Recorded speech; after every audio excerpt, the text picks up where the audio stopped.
partagez, likez et abonnez-vous.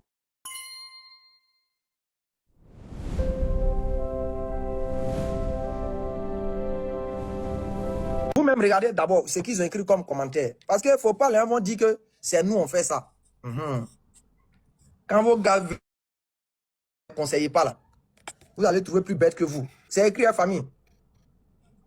Regarde. Ils ont écrit Mahomet, c'est le prophète dont il parle. Mahomet était un grand braqueur. Voilà ce qu'ils ont dit. Hein? Les frères, est-ce que ce n'est pas ce qui est écrit? Hein, les frères? Ce n'est pas ce qu'ils ont dit sur le prophète. Même s'ils sont allés modifier le nom, les trucs. Ce n'est pas ce qu'ils ont écrit. Ils ont lu un texte et puis ils ont commencé à parler. On va réécouter encore. Il ne faut même pas les mots, c'est fatigué. Hein. Tu n'as pas respecté à ce que je t'ai dit là. Depuis... On va voir ici, en chronique de Tabari, on va voir les actes du prophète. À la page 445, les premières expéditions du prophète. Écoutez ce qui va suivre, les frères. Le prophète, il quittait la Mecque, les infidèles s'écriaient. Nous en sommes débarrassés, mais le prophète ne les laissa pas en repos. Allah lui ordonna la liberté et lui ordonna de prendre l'offensive. Quand il arriva à Médine, il reçut le verset suivant. Chassez les infidèles où vous les trouvez, faites-les prisonniers. Vous en embuscade contre eux, etc. Sourate 9, le verset 5. Il reçut aussi le verset suivant. Ô prophète, combat les infidèles et les hypocrites. Écoutez ce qui suit. En révélant les versets qui ordonnaient la lutte, Allah abrogea ceux qui avaient commandé aux croyants la patience. Muhammad, dans l'année même de la Hijra, expédia de Médine des détachements pour couper le chemin aux caravanes qu'il fit enlever et dont il distribua les marchandises aux musulmans. Ces troupes s'avançaient jusqu'à la Mecque. Personne de cette ville et aucune caravane ne se hasardait sur les chemins. Ces expéditions furent exécutées tantôt par le prophète personnellement, tantôt par ses troupes composées de Mouadji et d'Ansar auxiliaires de Médine. Donc voilà le prophète ici qui coupait les routes aux caravanes. Mais ça, il ne peut pas être un excellent modèle qu'on doit suivre. Ah bon? Donc, la machette. Donc, il coupait les routes aux caravanes. Il ne peut pas être un excellent modèle. Ah bon? Donc, c'est la conclusion. Hein? Conclusion, non? Il dit, il coupait les routes aux caravanes et eux, donc, ce n'est pas un excellent modèle. Mais on va vérifier si votre Dieu, là, c'est un excellent modèle. On va vérifier si votre Dieu, c'est un excellent modèle. On ne pleure pas, hein? On va vérifier. En voici même ça, non, c'est pas passé. Vous ne comprenez pas ce qu'on appelle la guerre. Et vous voulez vous jouer au zinzin. On va vous montrer zinzin là. Ne vous inquiétez pas. On va prendre ça. Je lis d'abord là. Regardez d'abord. On va aller taper dans le dictionnaire. Pillage. Qu'est-ce que signifie pillage? On va taper rapidement. Pillage. Pillage.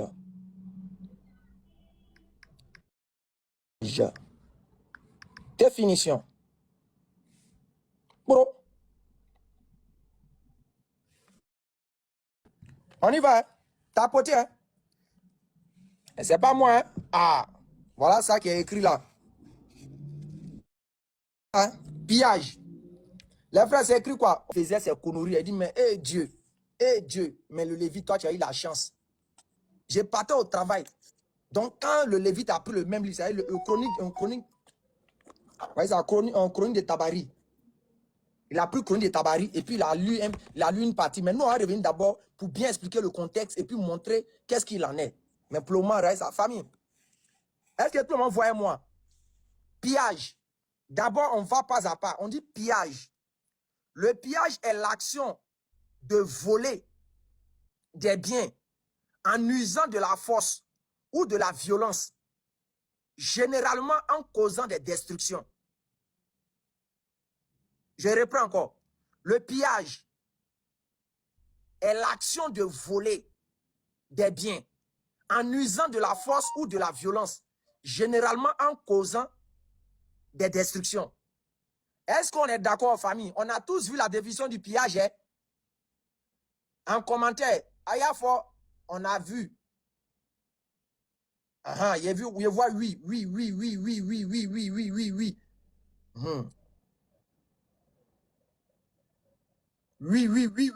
est mentionné partout. Oui est mentionné. Ok. On va reprendre encore une dernière fois.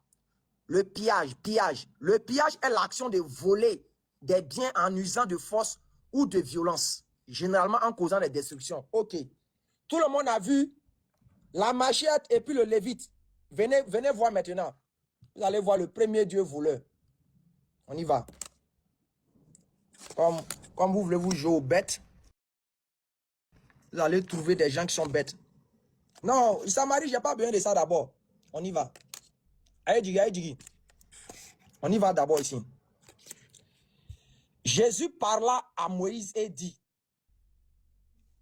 Jésus parla à Moïse et dit, Nombre 31. Venge les enfants d'Israël sur les Madianites. Tu seras ensuite recueilli auprès de ton peuple. Moïse parla au peuple et dit, équipez d'entre vous des hommes pour l'armée et qu'ils marchent contre Madian afin d'exécuter. Afin d'exécuter. Attends, faut pas ils dire c'est moi. Hein? Vous allez voir comment ça va finir. Moïse parla au peuple et dit, équipez-vous des hommes pour l'armée et qu'ils marchent contre Madian afin d'exécuter la vengeance de Jésus sur les Madianites. Afin d'exécuter la vengeance de Jésus sur les Madianites. On y va ici. Moi, mais j'allais directement même. Regardez ici, les frères. Les frères, regardez ici. On y va. Hein? C'est pas moi à dire. Regardez. Vous allez voir ici. L'Éternel dit, en d'autres termes, selon eux, Jésus. Jésus dit à Moïse, Nombre 31. Le Lévite avec la machette, venez écouter, venez écouter. Le premier Dieu qui a participé au vol, venez voir ça. L'Éternel, Jésus dit à Moïse, voyez ça? Fais avec le sacrificateur et les chefs de maison de l'assemblée un compteur du butin. Un compteur du butin. De ce qui a été pris, personne et bestiaux. Jésus dit à Moïse, dans Nombre 31, à partir du verset 25, Jésus dit à Moïse, fais avec le sacrificateur Éléazar et les chefs de la maison de l'assemblée le compte du butin, de ce qui a été pris, personne et bestiaux. Regardez maintenant. Regardez. Moïse et Éléazar firent ce que Jésus avait ordonné. Le butin, le reste du pillage. Les frères, c'est quoi qui est écrit là? On dit le reste de quoi? Pillage. C'est pas moi qui ai dit, hein? Hey. C'est pas moi qui ai dit, hein? Le butin, le reste du pillage. Attends, voyez ça, pillage. Le Lévite, viens écouter. La machette, viens écouter. Comme vous voulez pas faire dawa pour guider les gens, nous tous aussi, on a fait un peu ça pour ne pas guider les gens. Vous allez comprendre votre dose. Moi, vous avez toujours dit, quand tu veux t'attaquer aux choses, il faut t'apprêter que chez toi, c'est propre. Hein? Voyez ça, les frères. On y va à la lecture.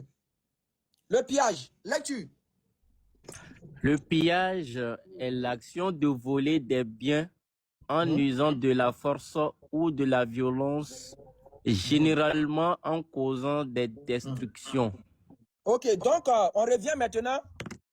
On dit, Moïse et le sacrificateur Éléazar fit ce que Jésus avait ordonné à Moïse. Le butin, le reste du vol de ceux qui avaient fait partie de l'armée était de quoi? 675 brebis. Ici maintenant, on dit quoi? Le verset 28. Tu prélèveras, Jésus dit, tu vas prélever sur la portion des soldats qui sont allés à l'armée, un tribut pour Jésus. Écoutez bien, Nombre 31, on dit quoi? Jésus ordonne à Moïse que ce qu'ils ont volé là, ils n'ont qu'à prendre une partie et puis ils vont lui donner aussi. C'est-à-dire, ils n'ont qu'à lui donner, lui Jésus, ils n'ont qu'à lui donner aussi. À savoir, ils n'ont qu'à lui donner, c'est-à-dire, savoir, 1 sur 500, tant des hommes que des bœufs, des ânes et des brebis. Mais nous, on veut savoir, c'est comment se fait-il que Jésus, les choses qu'il a lui-même l'a ordonné d'aller voler, il dit, ils n'ont qu'à lui donner aussi. C'est comment? Les frères, on veut savoir. Et puis, bizarrement, hein, même parmi les mousseaux qui n'ont pas connu d'homme, lui dit, il veut aussi. Un Dieu qui dit, il veut aussi. Vous voyez ça, écoutez, on va lire. Ça, le Lévite avait chose, la machette, venez écouter. Le premier Dieu attends, il ne faut pas, ils vont dire, je suis en train de gâter le nom de quelqu'un. Vous voyez ça, c'est écrit, hein. On vous a dit, voyez ça. Pillage. Le pillage est l'action de voler les biens.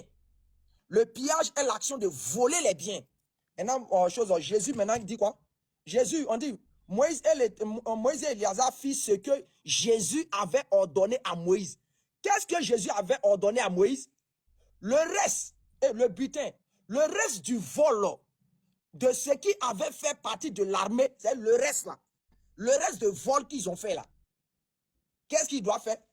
Était de 675 000 brebis, 72 000 bœufs, 60 000 ânes et 32 000 personnes ou femmes qui n'avaient point connu la couche d'homme.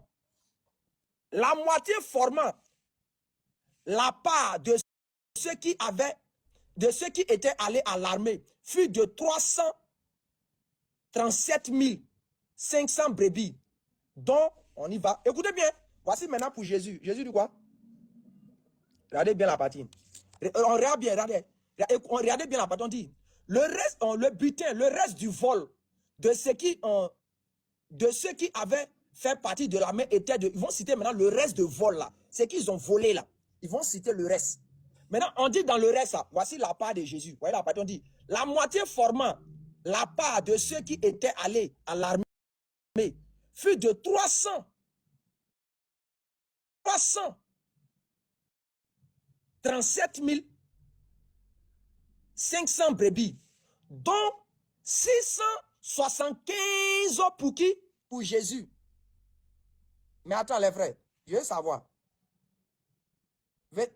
Le Lévite, viens voir. Le Lévite, tu es où? La machette, tu es où? Viens voir. Ton Dieu, ils l'ont donné un peu pour lui. Hein? Dans le vol qu'ils ont fait, ils ont donné pour lui. Dans lui, c'est un Dieu receleur. Hein? Le Lévite, c'est comment? Le Lévite avec chose. Le Lévite avec la machette. C'est un Dieu receleur. Chez nous, en Côte d'Ivoire, ici, là. Quand quelqu'un vole et puis tu prends aussi dedans, là, tu es un receleur. Hein? En Côte d'Ivoire, ici, tu vas en prison. Hein? Là, tu vas aller en prison, hein? Champion. Expliquez-nous le Dieu, là, il a fait comment? Lui, il prend le reste, ça c'est pour aller où? Il prend le reste, ça c'est pour aller où? Dites-nous. Hein? Dites-nous, il a pris, votre Dieu, il a pris le reste, ça c'est pour aller où? Hein? Il a pris le reste, ça c'est pour aller où? Il a nous expliquer. Aïe. On dit, Jésus a dit, le reste de ce qu'on a volé là. Pour moi, là, donnez-moi ma part. Maintenant, lui, sa part, c'est combien? La part est pour Jésus. Jésus, lui, il va prendre combien? Oh là là. Le reste, au verset 32, Moïse et Éliazar firent ce que Jésus avait ordonné à Moïse. Il fit ce que Jésus avait ordonné à Moïse. Qu'est-ce que Jésus avait ordonné? Le butin, le reste du vol de ceux qui avaient fait partie de l'armée était de 675 000 brebis. On dit, il y avait 675 000 brebis. Le reste, c'est ce qu'ils ont volé là. Il y avait 675 000 brebis. Il y avait 72 000 bœufs. Il y avait 60 000 choses ânes. Et il y avait, écoutez bien, on dit, il y avait quoi? 32 000 personnes. Il y avait 32 000 personnes qu'ils ont capturées. Hommes et femmes. Et puis on dit quoi? Les femmes qui n'avaient pas connu la couche d'un homme. Mais attends. Écoutez bien. On dit, ce qu'ils ont gardé là. Ce que Jésus a dit, non qu'à garder là. Concernant les mousseaux là. Concernant les mousseaux là. On dit, Jésus dit, non qu'à garder. Non qu'à garder quoi? Oh, ils ont dit quoi? Pour les mousseaux, ils n'ont qu'à garder combien? 32 000. Attends, faut pas dire qu'il a inventé. Le Lévite avec la machette, viens voir comment ça. Un Dieu qui veut garder les choses aux femmes qui n'a pas connu d'homme, lui va faire quoi ça? Et 32 000 personnes ou femmes qui n'avaient point connu la couche d'un homme. La moitié formant la part, écoutez bien, la moitié de tous ceux qu'ils ont volé là, qui étaient allés à l'armée, fut de 300 500 brebis, dont 675 000 pour le tribut de Jésus. Ils vont citer maintenant pour Jésus. 32 000 bœufs, dont 72 pour le tribut de Jésus. 30 500 ânes, dont 61 pour le tribut de Jésus. Et 16 000 personnes. Alors que les personnes, ce sont les mousseaux qui n'ont pas connu d'homme. Mais attends. Moïse donna au sacrificateur Éléazar, le tribut reversé comme offrande à qui? À Jésus. Selon ce que Jésus lui avait ordonné. Ah, les gars. Mais pourquoi? Le Lévite, toi, tu n'as pas vu ça. Ou bien tu étais aveugle. La machette, tu étais aveugle. Quand Jésus disait ça, c'est qu'ils ont volé là. Ils n'ont qu'à garder pour lui les mousseaux, les bœufs, les trucs. Toi, tu n'as pas vu ça. Vous pensez que vous êtes fou? Vous n'êtes pas fou, hein? Venez, on lit ça. Venez, vous nous expliquer.